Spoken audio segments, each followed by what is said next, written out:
Meet Reid Lance Rosenthal, rancher, #1 best-selling award-winning author, and unabashedly, unapologetically on the right side of the outstanding issues of our generation. But don't try to fence him in. Sometimes his positions will surprise you, because Reid is definitely his own man, with his own opinions. You might love him, you might hate him, but you won't be able to stop listening. Step over to the right side with Reid.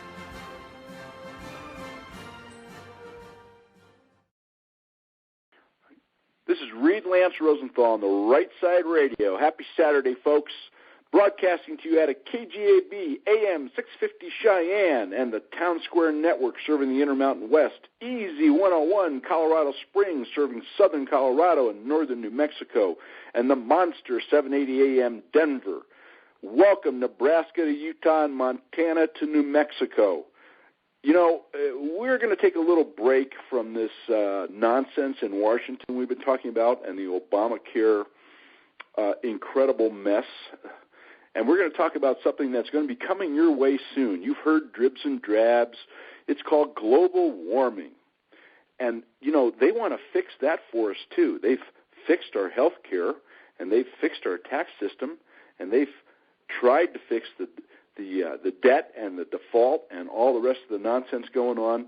And the next thing that government's going to do for you is they're going to make your life really healthy. And they're going to do that through the air. Of course, there is the other side of the coin. And joining me today is going to be Phil Valentine. He's written a number of great books. One of them, which I'll point out to you, is the Conservative Handbooks. And his website is an inconsistenttruth.com. That's an inconsistenttruth.com, so you can kind of tune in there. We'll have all this posted on our archive site on the rightsideradio.com. So if you don't get it down here during the show, just go to the site, and all his info will be there, including where to buy his books. He is, by the way, not only a noted radio personality, in fact, named one of the top 100 radio personalities by Talkers Magazine, which is kind of the shall we say, the magazine of talkers. I'm a pipsqueak compared to him. But I'm really pleased to have him on, and I'm going to be going over some of his other books here at the breaks and at the end of the show, so you can kind of, shall we say, tune in to what he writes. But he's written a book also called An Inconsistent Truth and a movie. He's done a movie. He actually has a film background. He's starred in several films. He's been a voice in several films. And he was like the producer, director, et cetera, of An Inconsistent Truth, which, Phil, where can folks go to find that movie and watch it? Because it's terrific. Well, I appreciate that. And thanks for having me on. Yes, it is An Inconsistent Truth, and an answer to Al Gore's movie. And you can go to our website, inconsistenttruth.com. It's available on Amazon. So if you want to just search it on Amazon.com, too. But that link, when you go there, it'll tell you all about the movie, the scientists that we interviewed, how we did the movie and all of that, and then you can click to buy it through there, and it'll take you back to Amazon, so you can buy it through Amazon.com. I know a lot of people just feel comfortable with that because that's what they're used to doing. But, yeah, it was a labor of love, and it's out on DVD, and we hope people will get it and enjoy it. Yeah, well, not only enjoy it, but I think it's very instructional and will give people a really good feel for the other side of the coin, which, you know, progressives like to tell us, particularly starting with Barry and his crew up there in Washington, that this is just a done deal. I mean, the science is irrefutable. Well, it's anything but that, folks. This is another deal. This is another grab for control and power. They really don't care about your air. They care about control. I want to start, Phil.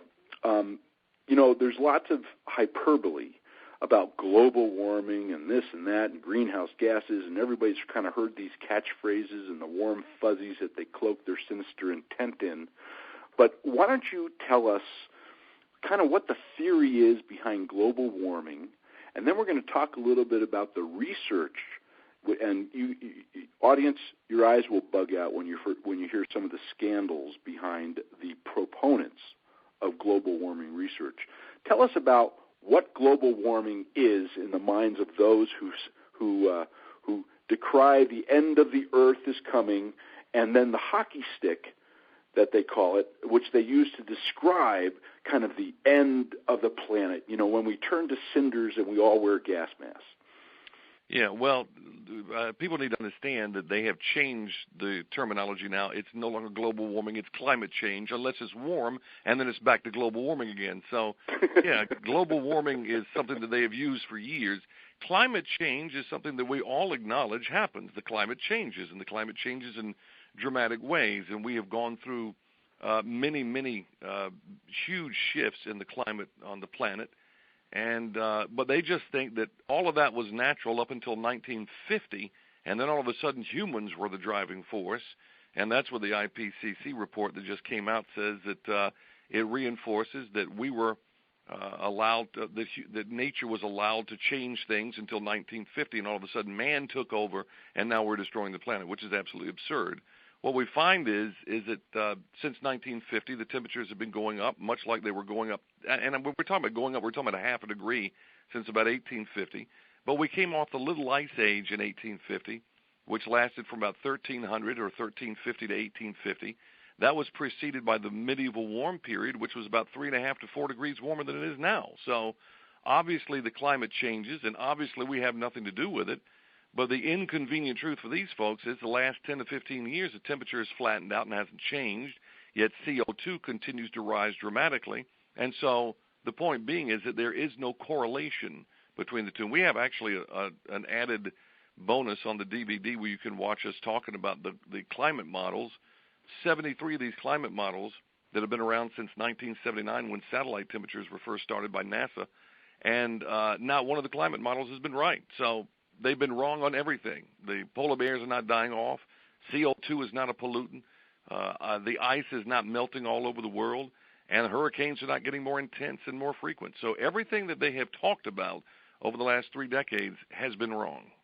Yeah, well, as a matter of fact, this has been one of the lightest hurricane seasons on record. I mean, that's just the facts of the matter. That's right. Listen, just as a quick sidelight, because I want to get more into, the background here so we give people a foundation. You mentioned the ice caps, and you hear all this nonsense, the ice caps are 1/2 their normal size, they're 1/2 their normal thickness, the waters of the sea are going to rise, and the first city they're going to inundate is New York, and yada, yada, yada. Why don't you tell us what's really going on? Well, what's really going on is that the Arctic ice has been melting since we've had satellite data to be able to measure it since 1979. What they don't want to tell you is that the ice was melting in the 1920s and 30s, and the ice was melting in the 1950s. We have a photograph of a submarine that's bobbing up and down in the Arctic, ice-free Arctic in March of, I think, 1957. So this is all cyclical. It's all natural. It happens all the time. But the inconvenient truth, again, for them this year is that the Arctic ice has increased 60% this summer over last summer. So it looks like we've maybe turned the corner. We're going back in the other direction of having more ice. But what they also ignore is that the Antarctic ice, the South Pole ice, has been growing at record numbers. And so they tend to forget about that or want to ignore that. But if you average it all together, we got about the same ice we've always had, or as long as we've known it. But the other thing that people need to understand is that when the Arctic ice melts, it's already floating. So it has no effect on the sea level. We learned this in 3rd grade in science class. When the ice melts, it doesn't make the water go over the side of the glass. A lot of us did this experiment as kids. So the Arctic ice melting has no bearing. It's when land ice melts and falls into the sea that you can see rising sea levels. And as we've just pointed out, the Arctic ice, which is on land, is growing. So if anything, we would see sea levels decreasing. So sea levels are not increasing all over the planet. In some places they say they're increasing. In some places they say they're decreasing. Normally what that's attributable to is that the land mass that is up against the coast is actually starting to fall for a variety of reasons. And, there are all sorts of natural reasons for this. But they always want to blame man because then they can make us feel guilty and then they can get at our wallet. Yeah, listen, never let a crisis go to waste. I'm going to corroborate what you just said through personal experience. One of my best friends and his wife are, should we say, expeditioners. They work for the U.S. Air Force. They keep the runways in Antarctica clear 6 months a year on the ice, keep it smoothed out for the military. And as part of their contract, they also do core drilling. and he has told me that they had to order new pipe because of the increasing thickness down there over the last 2 years of the polar ice cap, where they're stationed. And they're stationed, 250 miles away from McMurtry. So, they're long ways out there all by themselves. So that's direct, hands-on correlation. And they are not, I might add, dyed-in-the-wool conservatives. In fact, the wife is really kind of liberal. She and I get into it pretty often when we're together. Listen, on the global warming, what exactly do the proponents of global warming say is happening? What do they fixate on as the causation of this horrible ice melting, which isn't happening, temperature increase, which isn't happening, and depopulation of endangered and other species that is also not happening? Well, they want us to believe that we are emitting CO2 that's harmful.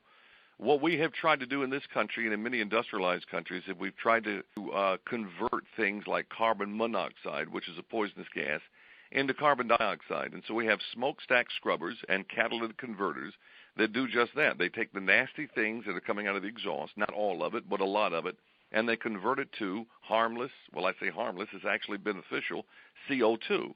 So the folks who are like Al Gore, who are arguing this, are trying to tell us now that CO2, which is a greenhouse gas, is going to increase so much that it is going to cause the Earth to heat, and then, therefore, it's going to destroy the planet. CO2 makes up 0.04% of the atmosphere. It is 0.04% of the atmosphere. No way on Earth that could possibly be a driving factor in climate change or global warming or anything else. If it is certainly natural. But what they don't want you to talk about is that China and India are emitting much more CO2 than we are now, and plus they're emitting real pollution, which is smog, and there's nothing we can do about that. They don't have an EPA over there. They don't have Clean Water Act, Clean Air Act, so there's not a whole lot we can do. Even if we stopped everything we were doing, they would overtake what we're producing in a matter of about 5 years. So this notion that we're going to be able to by ourselves in America stop anything that might be happening is ridiculous. But Al Gore has ingeniously conjoined smog with carbon dioxide. And the way he's done this is he has shortened carbon dioxide to just calling it carbon. Makes it sound dirty and evil, talks about carbon polluters and carbon this and carbon that. When the fact of the matter is that smog is made up of sulfur dioxide and ground-level ozone and carbon monoxide and all sorts of nasty things. There is no CO2 in smog. But people think they're saving the planet by cutting down on pollution because they call it carbon pollution. Carbon dioxide is not only not a pollutant, it's beneficial to the planet. And you see people who own greenhouses, they pump CO2 into the greenhouses at 2 to 3 times the level in the atmosphere so that they can grow plants hardier.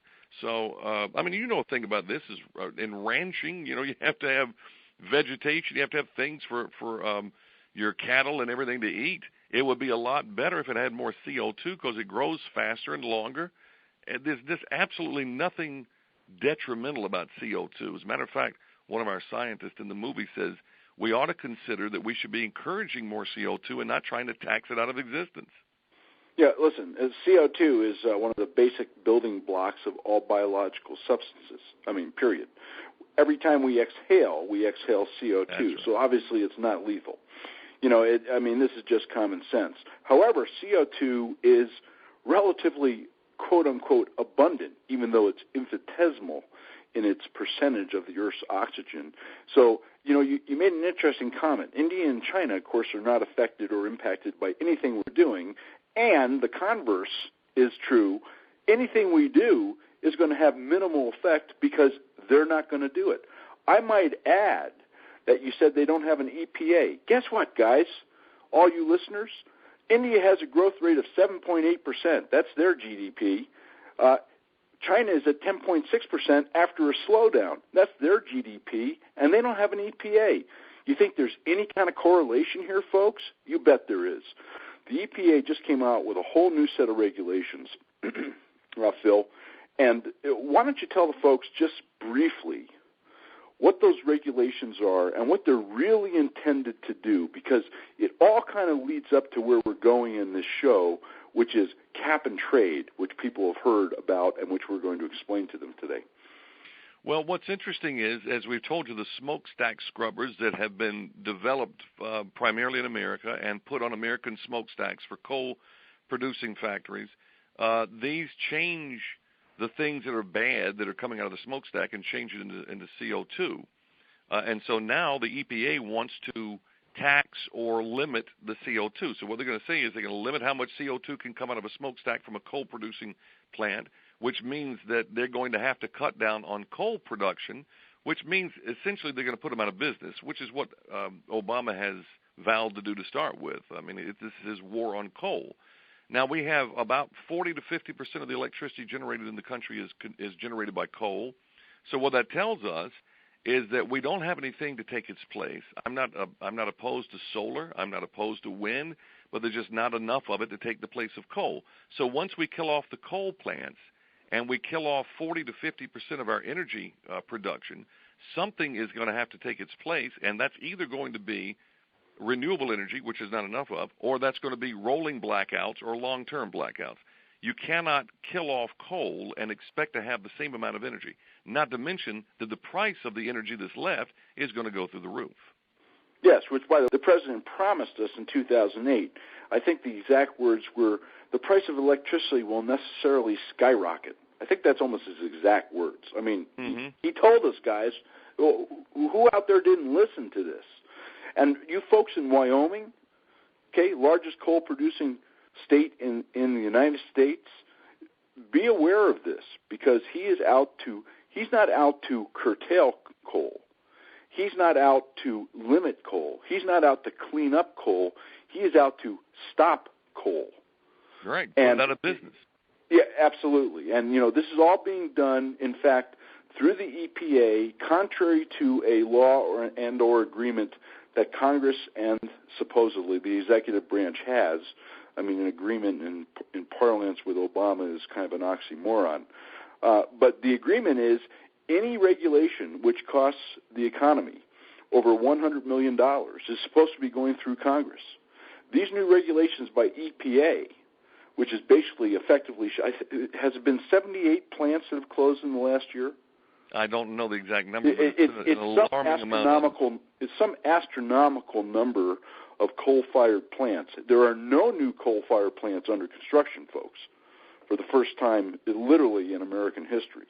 So you can see what's going on here. At the same time, of course, he's stopping the Keystone Project, which everybody's familiar with. The bottom line is he is out to make energy expensive. And by making energy expensive, to force consumers into using alternative energy, which is also generating the additional expense. I'm going to interject that I am really familiar with wind energy. We have fought those battles up here in Wyoming, and we won them. But wind energy is highly inefficient.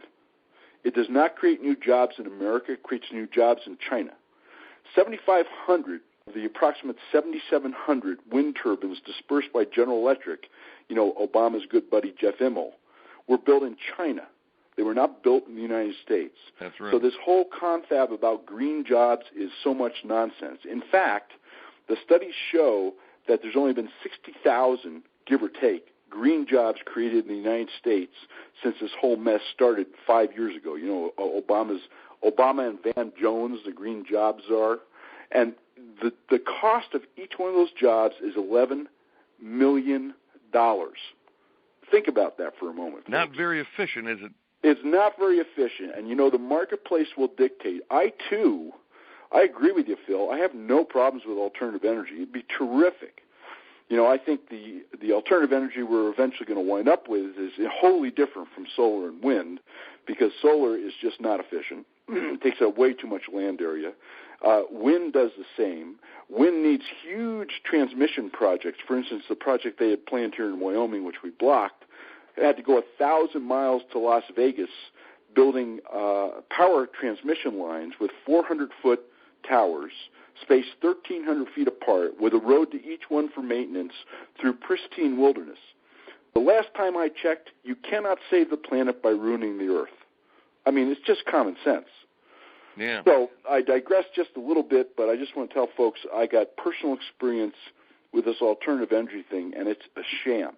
That does not mean, and I think you'll agree with me, Phil, tell me if you don't, that individual alternative energy applications, if you want to put a solar system on your house or a small wind turbine on your house, where your transmission from the point of energy generation to the point of energy use is very small and the installation is limited, those can work quite well. But these large-scale installations that have to transport energy 1,000 miles are just pie in the sky. People are getting rich on taxpayer dollars, i.e. Solyndra, etc. And, we were talking about Al Gore. Tell folks a little bit about, because I think this kind of sets us up perfectly to talk about the carbon market and cap and trade. Tell people what the carbon exchange is that they want to set up. Yeah, the Chicago Climate Exchange is a carbon cap and trade trading scheme that was developed by a guy by the name of Richard Sandor.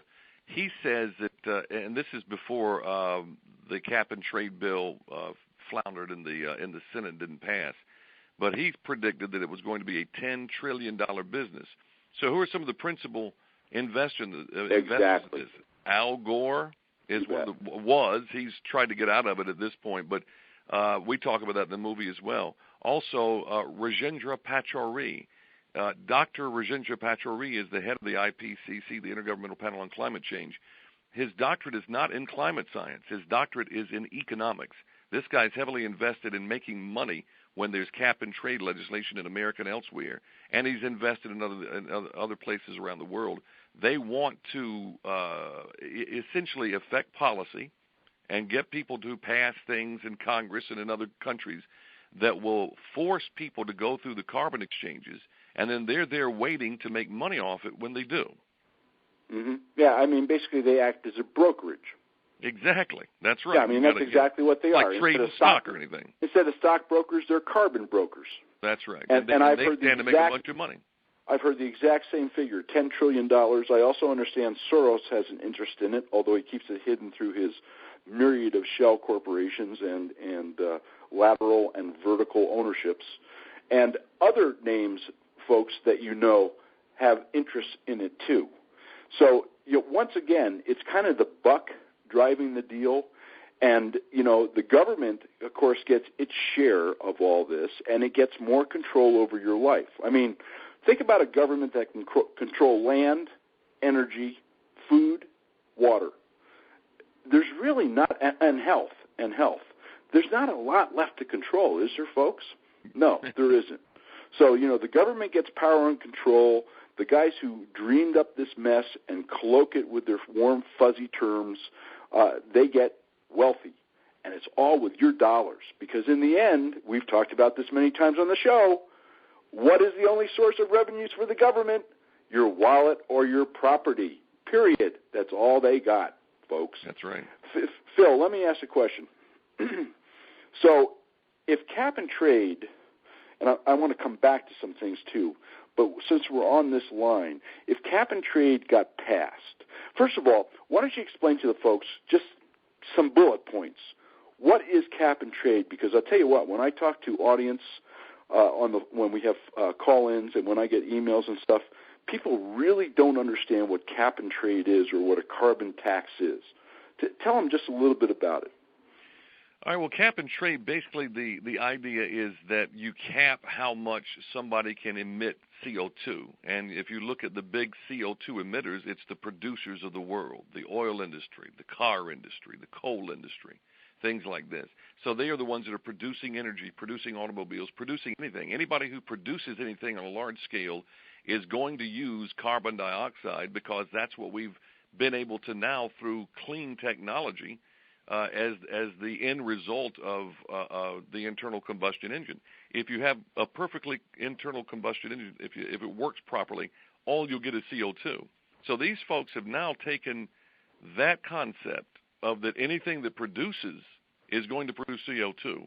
So the cap part is you put a cap on how much they can produce, If they go over that, they have to trade that. In other words, they have to pay somebody who is in the same industry that they are that is not producing CO2 or not producing as much.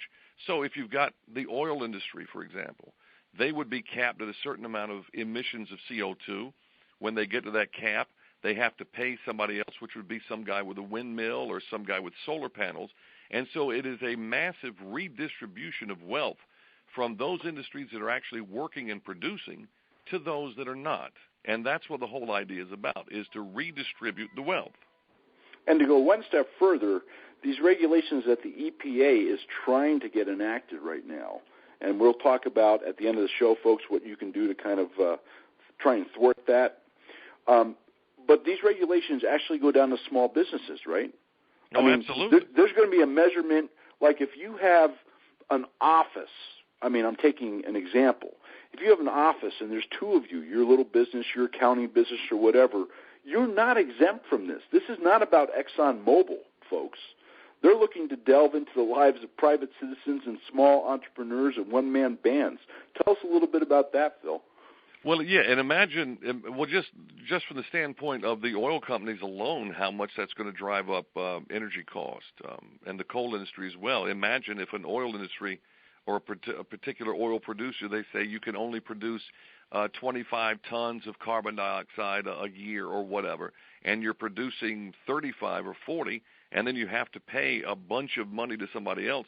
Well, everybody knows that whether it's a tax or whether it's the price of labor, when you're running a business, the cost of whatever it is to do business is passed along to the consumer, and then you add on the profit margin. So if you add another, essentially what is a tax to the producers out there, they're going to add that on to the cost of doing business, which makes them even less at an advantage when it comes to the marketplace. So you've got a guy out there. What they're trying to do is they're trying to put these folks essentially out of business. And they're trying to prop up the industries like you talked about, like the wind industry and the solar industry, which I have no problem with them if they work in the marketplace. But they're trying to then give them a leg up by redistributing money from the oil producers and the coal producers to the wind producers and the solar producers. And therefore, they think that over time, the coal industry and the oil industry will collapse and wind and solar will take over. It is communism, pure and simple. What you're doing is you're robbing from somebody who's actually producing and giving it to somebody who is not. And they're doing it very subtly, folks. Let me give you an example. The subsidies to big oil is about 14x. The subsidies to solar is 64x. The subsidies to wind is 101x, plus a 23-cent per kilowatt surcharge to the end user. So you can see exactly what Phil is telling you here is not only right, but it's actually in play. I mean, these are subsidies that now exist. Then, of course, they're bolstered, shall we say, by this nonsense of guaranteed loans to bankrupt companies, Solyndra. I mean, I think there was 28 at last count that went bankrupt with government funds to the tune of, correct me if I'm wrong, Phil, $8 to $10 billion of our money. Yeah, it sounds about right. I mean, every time we turn around, there's somebody else going out of business and taking our money with it. Absolutely, and everybody pocketed the proceeds. I mean, if you look at that Solyndra plant, they got a $500 million plus or minus loan, which they then blew off. A very big campaign contributor to Barack Obama was a principal in the firm. Gee, imagine that. You can see that pattern all the way through this mess. And if you look at that plant, folks, you can Google it up. There's videos of the plant. Now, anybody who knows anything about construction, I will tell you that the plant and those facilities cost less than $100 million to build. Where'd that other $400 million go? I wonder. And, gee, I don't see Eric doing any investigations. Imagine that. Well, the whole thing is it just makes your eyes cross. So to high heaven, doesn't it?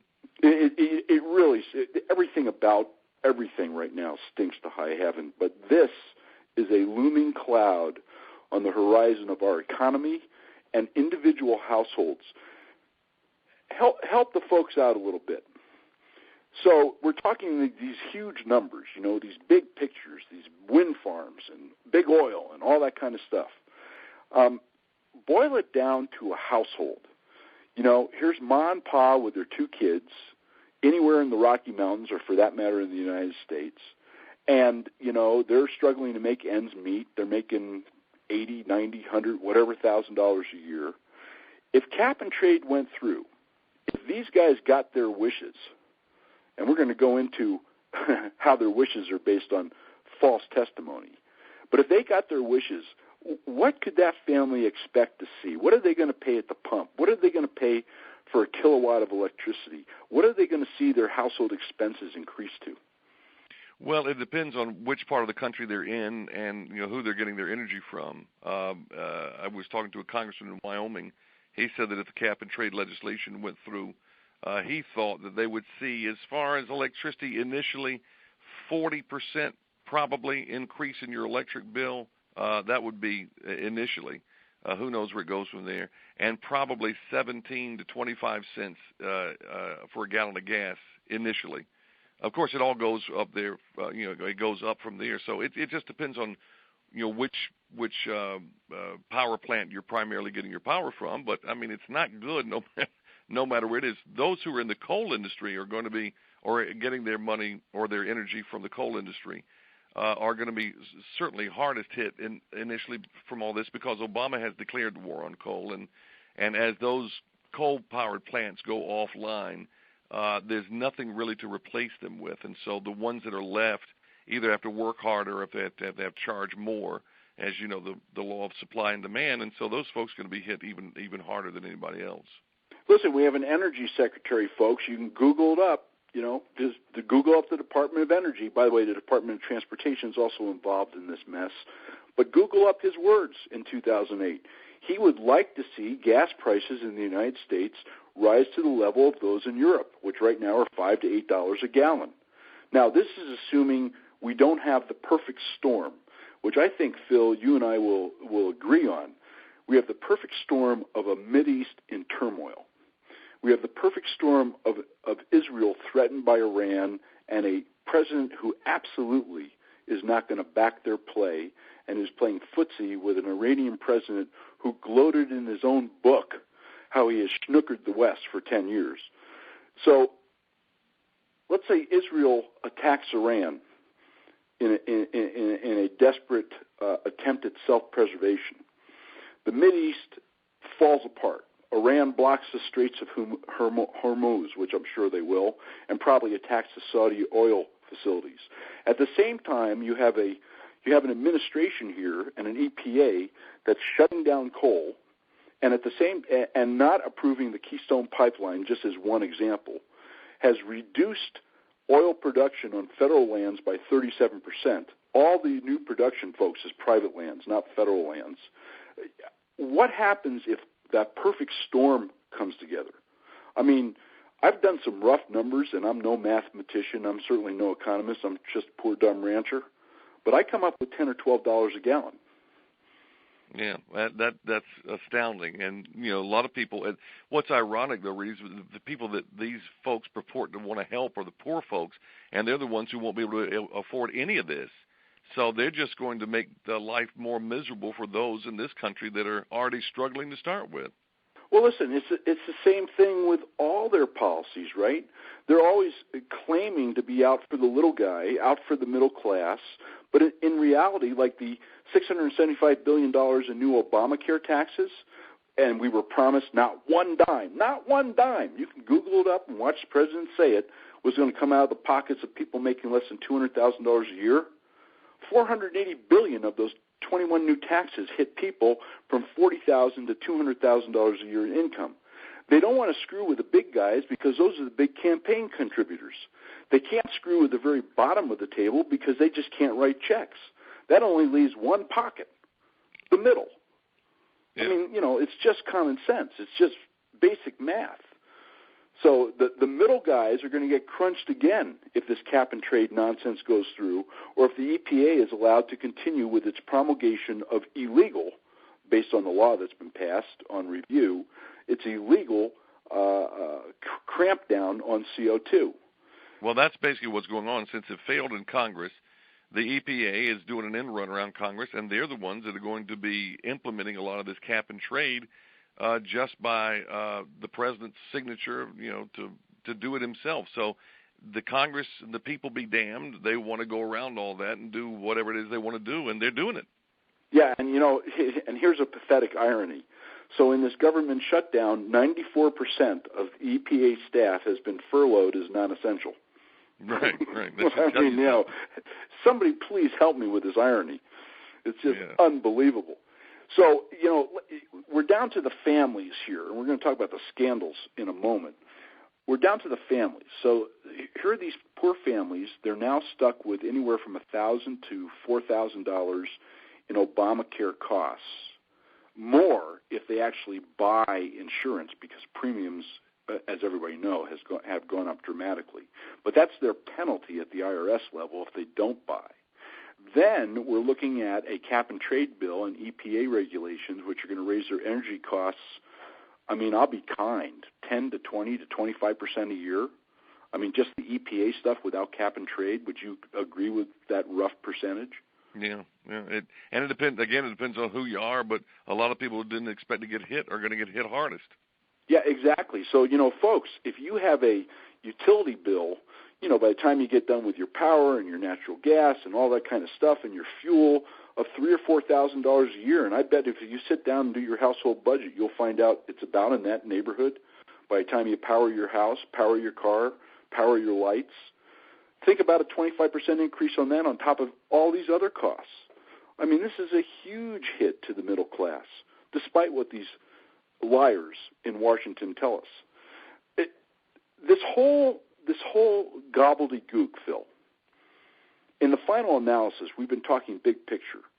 But, the institute in England that was kind of in charge of doing all this quote-unquote science, in 2009 and 2010 and starting in 2008, although the mainstream media, of course, didn't cover it at all, was embroiled in a huge scandal.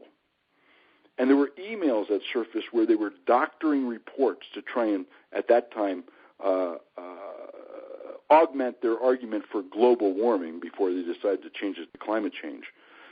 Tell us a little bit about that. Because a lot of people have never heard of it. Yeah, well, it's the scandal they refer to as ClimateGate, and it's from East Anglia University in the UK.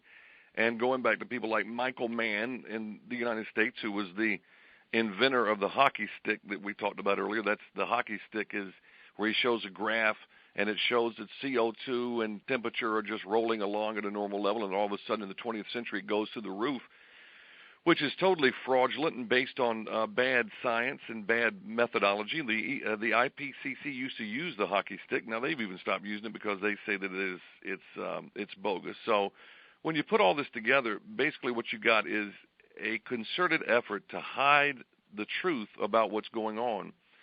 We had one of the scientists that we talk about in the movie that had done borehole experiments on every continent on Earth and had come to the conclusion that the medieval warm period was not local or regional, it was absolutely global, meaning that temperatures were 3 to 4 degrees warmer than they are now back during the medieval warm period, which ran about 900 AD to about 1300.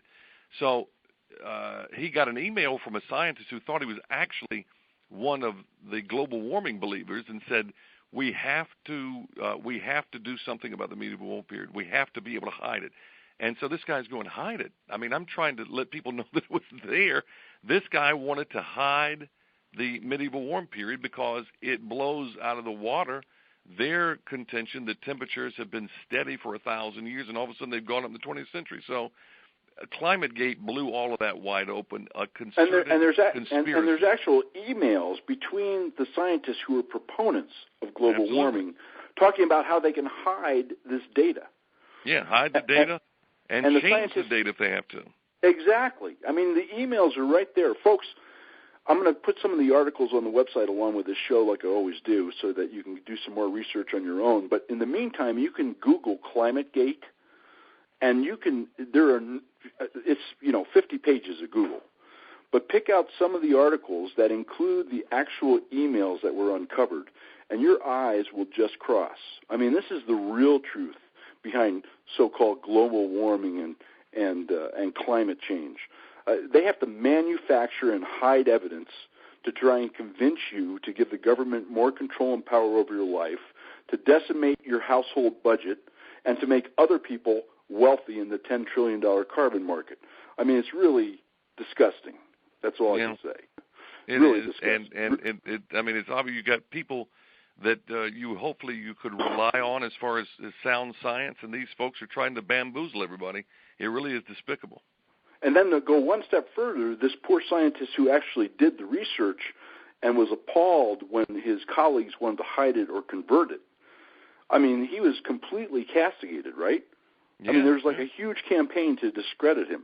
The typical progressive deal. You can't argue with the message, discredit the messenger. Yeah, they try to destroy the other side, and that's what they've done. And ironically, you got Al Gore, who has always, anybody who has ever taken any money from the oil company, any scientist ever had anything to do with the oil company, he always discredits them. Then this guy turns around and sells his television network to Qatar, the country that is one of the largest oil producers on the planet. They're the ones who own Al Jazeera. And so this guy's up to his neck in oil, $70 million in oil money, and nobody on the other side wants to call him on it. And listen, to go one step further, after he's telling us about how the waters of the earth are going to rise and inundate New York, he spends $9 million on a house in California that's 3 feet above current sea level.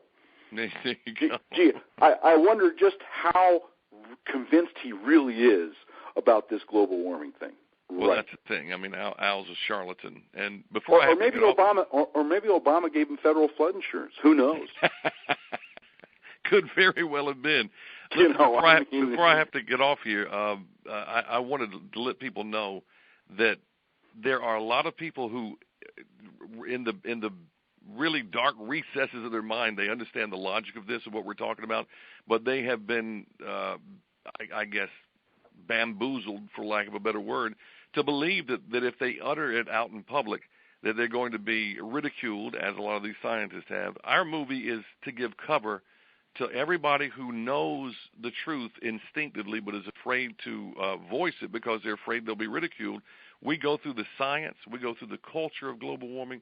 We go through the money. We go through all of this stuff so that people can learn what the truth is and no longer be afraid to say, yeah, I'm with Phil. I understand all this. That it's one thing, once you see the movie, that you cannot argue is that there is no consensus on this issue. So people need to see that if for no other reason.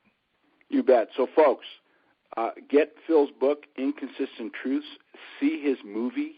Tune into his show, The Phil Valentine Show. It's in 110 markets across the United States.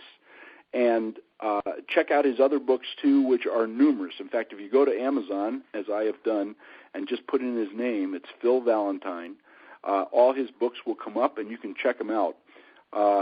Particularly, by the way, the Conservative's Handbook, which kind of ties in with all of this. I'd love to talk with you again, Phil, and maybe we can tie it into Agenda 21, which is one of my specialties, because I think the whole thing is linked rather putridly and rather secretively, as they do everything, as they plan our future. How's that? Well, that'd be beautiful. I'd love to come back and chat about it. Certainly, that's a whole other show, isn't it? It certainly is. Thanks very much for your time today. It was a pleasure and an honor to have you on. Appreciate it very much, sir. Thanks for having me. You bet. This is Reid Lance Rosenthal on the Right Side Radio. We're going to take a little break here for station ID and a word from our sponsors, and then we're going to be right back with a conclusion. I'm going to kind of summarize this for you and tell you what you can do to maybe start beating the drums as soon as the current mess in Washington, well, I'm not sure the current mess in Washington will ever be cleaned up. As soon as the current mess in Washington boils down to a simmer from its boil right now. Be right back.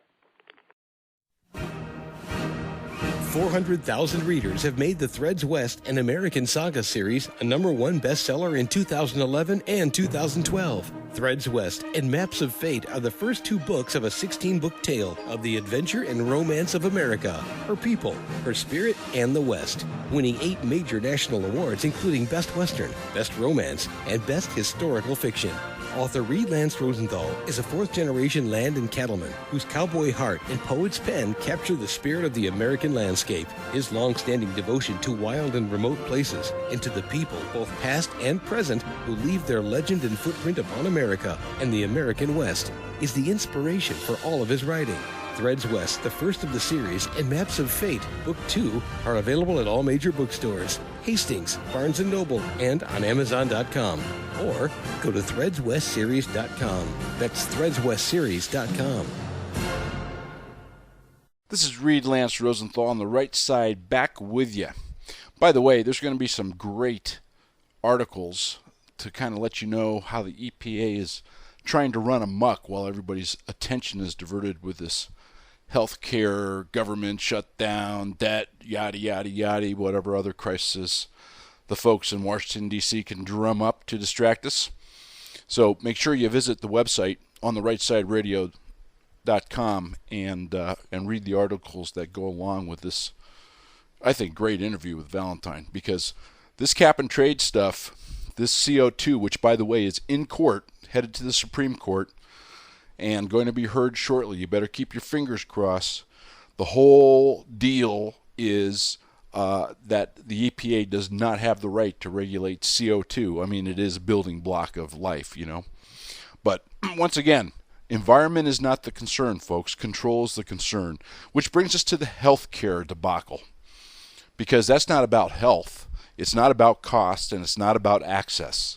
Those are just warm, fuzzy words to make your eyes glaze over and look the other way, except it's such a wreck. It's such a wreck. It is such an example of poor management. Some say it's on purpose because it moves us closer to a single-payer system.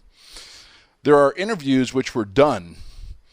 Nancy Pelosi wants a single-payer system. As recently as August, Harry Reid said he wants a single-payer system.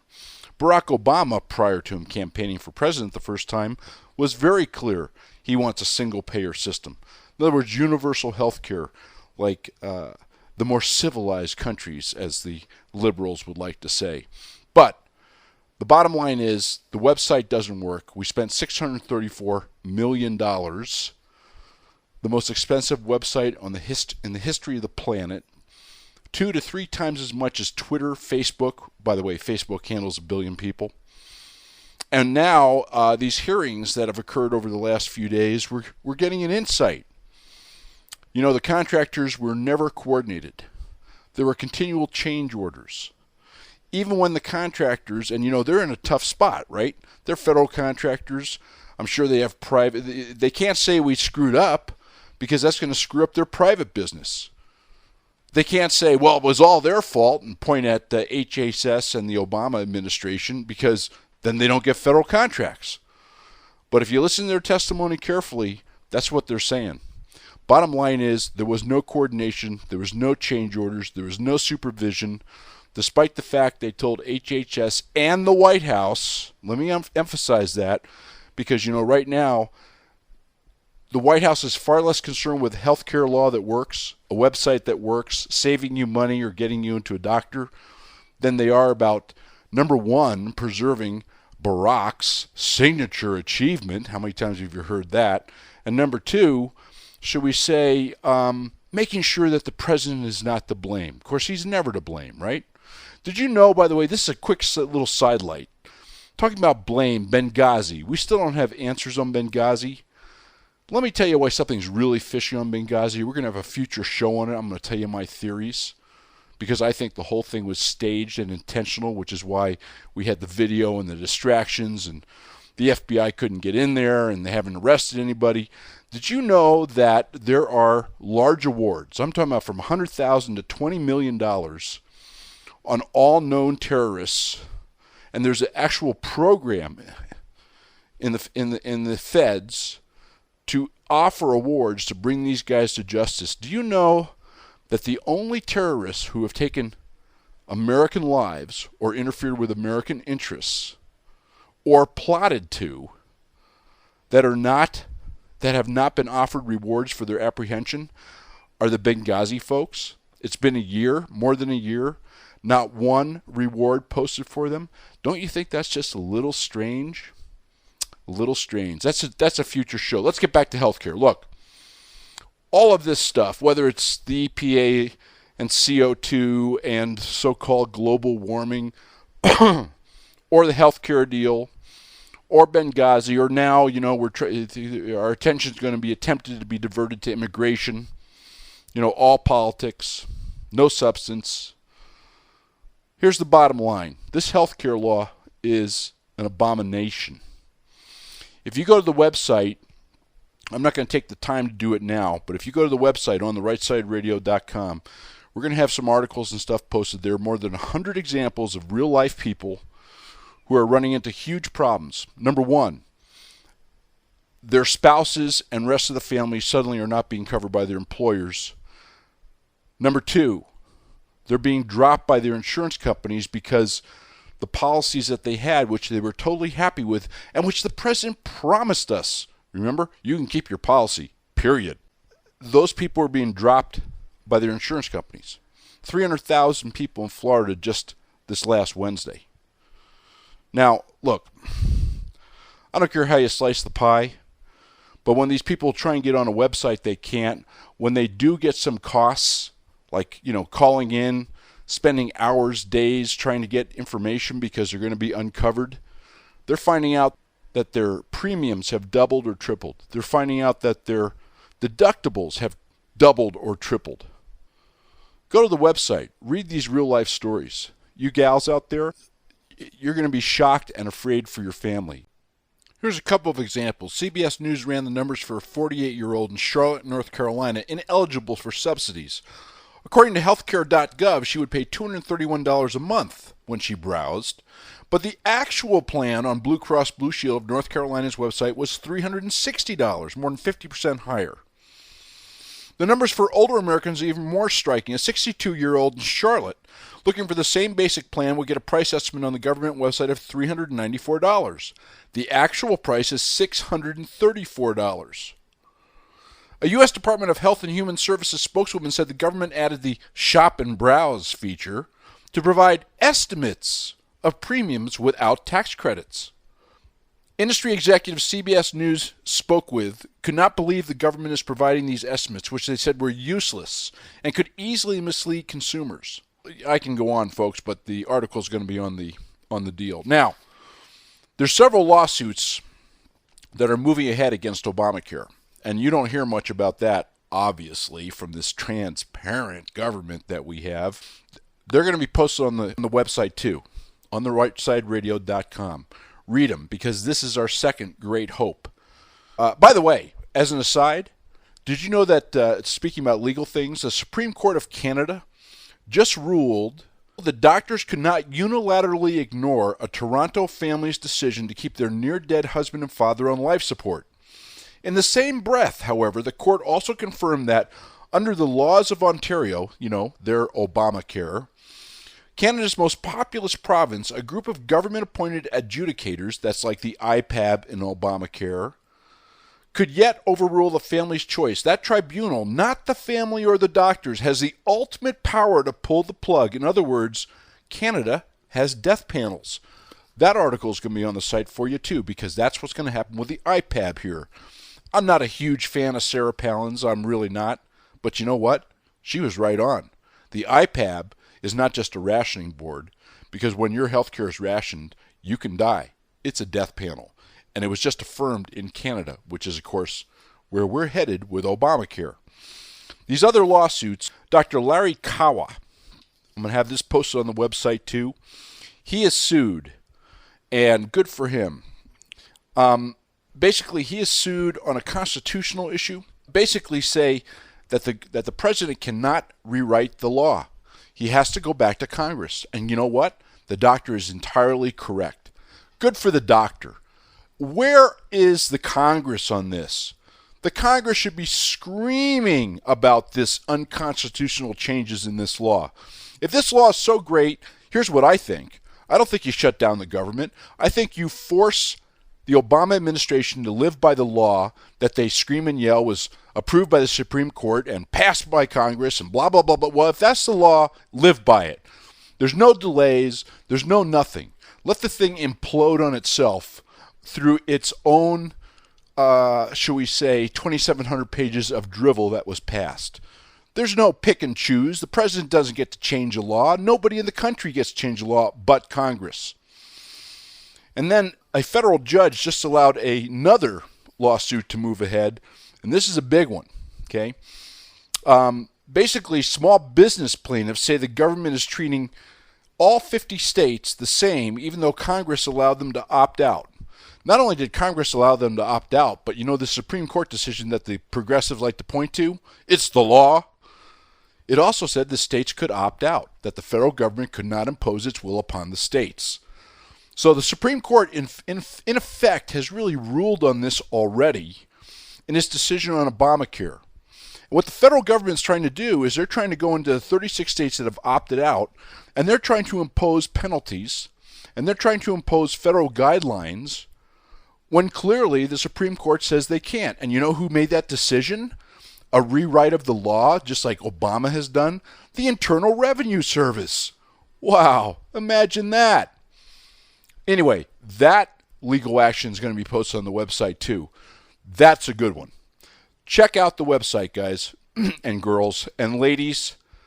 You really need to read these heart-rending personal experiences, most of them written by women, several from Colorado, that are going to be on the website. And you need to get prepared, and you need to get knowledgeable. I mean, you and your kids are at risk. This is Reid Lance Rosenthal on the right side.